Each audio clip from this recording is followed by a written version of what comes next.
MLA MP जाया मन्थ्रि जाया आं गावबुराबो जाया बिदि बुंखादोंमोन खिन्थु रायजो राजाफ्रासो जबरदस्त प्रमद बर'खौ चिफ बानायदों दा बिथाङा फैगौ बाराव चिफ बानायाब्लाबो देरहा होआब्लाबो जेबो अरजाया बेसेबा मोजां प्रमद बर'आ दा नैबेबायदि मोनसे माने रेटरिक खोथाया दा बेखौ बुंनानै बिथाङा दिनै रायजो राजाफोरनि मोनसे सिम्पेथि आदाय खालामनो नागिरदों बिथाङा मिन्थिखानाया मोजां बिथांनि जि राजनैतिक केरियार बे राजनैतिक केरियारा आरो गैला जे गोदै गोदै बुंनानै माने थाइजौ गोखैखौ जेरैबायदि फानदोंमोन बिथाङा गोदै साननानैनो रायजो राजाफ्राबो बायफ्लांदोंमोन भट होदोंमोन बिथांमोननो दिनै भट मोननानै बिथाङा चिफ जानानै जेरैबायदि कमिटमेन्ट होदोंमोन बे कमिटमेन्टखौ लाखियाखै बेखायनो रायजो राजाया बिनि प्रति दा आरो माबा जाबाय आस्था गैला अनास्था जाबाय दा बेखायनो बिथाङा बेखौ मिन्थिखानायनिसो खोथाखौ बुंदों आं नोंथांनि मिडियानि थ्रुयै जास्ट बेखौल' सोंनि रायजो राजाफ्रानो फिनगोन बयबो फिनगोन जे BPFनि 15 बोसोराव जि लामा बानायबाय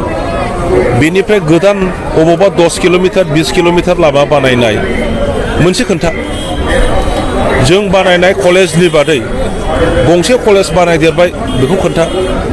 जों बानायनाय इउनिभार्सिटिनि बादै मेडिकेल कलेजनि बादै अबेबानि बादै माबा मोनसे बानायदोंब्ला खोन्था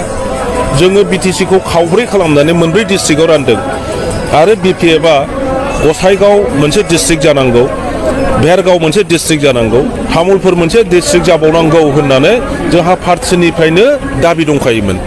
दा दुखु गोनां खोथाया जाहैबाय बिथांमोनहा क्लेम खालामदोंमोन जे जोङो तामुलपुरखौ मोनसे डिस्ट्रिक्ट बानायनो हाबाय नाथाय दुखु गोनाङा बेनो जे UPPL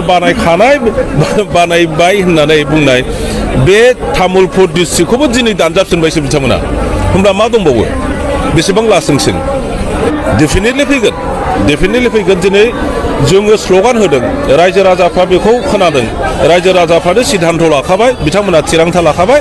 जे फैगौ इलेक्सनाव प्रमद बर' एबा UPPLखौ खुनु सत्तेव बिथांमोनहा आरोबाव भट होनानै देरहाहोनायाव गैया ओंखायनो अट'मेटिकेलि फैगौ इलेक्सननिफ्राय प्रमद बर' आरो UPPLआ BTCनिफ्राय हाथाव राजनितिनिफ्रायनो हाथाव जागोन जोंथ' BPFआ जाहैबाय रायजो राजानि समर्थन गैयाब्ला खुनु राजनैतिक दला थावरिनानै थाया दा BPFआ आगोलाव जेरैबायदि खामानि मावदोंमोन बेखौ बयबो दिनै गोसोखांदों गेजेराव UPPLआ उमुक मावगोन थुमुक होगोन होननानै थाखा फैसानि बायदिसिना स्किमनि मानसिफोरनो मोनसे लालसा देखायदोंमोन बे लालसाखौ लब जानानै मानसिफ्राबो भट होदोंमोन खिन्थु फैयै फैयै नुबाय सरकार दानायनि उनाव बिथांमोनहा गावसोरनि जि खोथा होदोंमोन बेखौ जेबो मावफुङाखिसै ओंखायनो रायजो राजाफ्रा बुजिबाय जे गोजामानो मोजां गोजाम माने बबे BPF गोदाना बबे UPPL थ' दिनै रायजो राजाफोर साफ्रोमनावबो सों गोदाना मोजां ना गोजामा मोजां होननानै जुदि सोङोब्ला बयबो बुंगोन गोजामानो साबसिन बेखायनो जों सोंगासिनो दङ 2 बोसोरखौथ' बाद हो मा मावखो प्रमद बर'आ मोनसे खोथा बुंदोंमोन जे जोंनि सरकार जानानै दान मोनब्रै मास मोनब्रैयाव जों जेरैबायदि जौगानाय खामानि मावगोन BPFनि दैदेनगिरिफ्रा बेखौ नुनानै बागदावगोन होननानै बुंदोंमोन बिथाङा आरोबाव बुंबावदोंमोन जे 2 बोसोरनि उनाव मानसिफ्रा सुइजारलेण्ड नायनो सुइजारलेण्डआव थांनांला सुइजारलेण्ड होननानै बुङोब्ला गोमो गोथां गुफुर बायदिसिना बिबार बायदिनो माबाया सुइजारलेण्डआ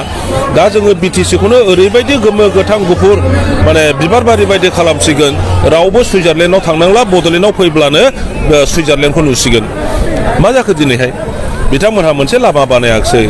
कृषकफोरनि थाखाय मोनसे बान्दो बानायनानै होआखिसै जोंनि फरायसाफोरनि थाखाय गोदान मोनसे स्कुल बानायना होआखिसै मोनसे कलेज बानायना होआखिसै जों जि बड'लेण्ड इउनिभार्सिटि बानायबोदों बे गंसे इउनिभार्सिटियानो दं जि CIT जोङो डिम टु बि इउनिभार्सिटि बानायबोबाय टेक्निकेल इउनिभार्सिटि सारा जोंनि एरियायाव बेनो प्रथम दा बेखौ बिनि बादै बिथांमोनहा गोबां गावसिनि खोथा मथे बानायबावनांगौमोन दिनै बानायाखिसै जोंथ' लुबैयो UPPLआ बड'लेण्ड इउनिभार्सिटि आरो CIT आरो बिनेश्वर ब्रह्म इन्जिनियारिं कलेज आरो क'क्राझार मेडिकेल कलेजनि बादैबो आरोबाव गोदान इउनिभार्सिटि बानायथों गावसिनि खोथा मथे गोदान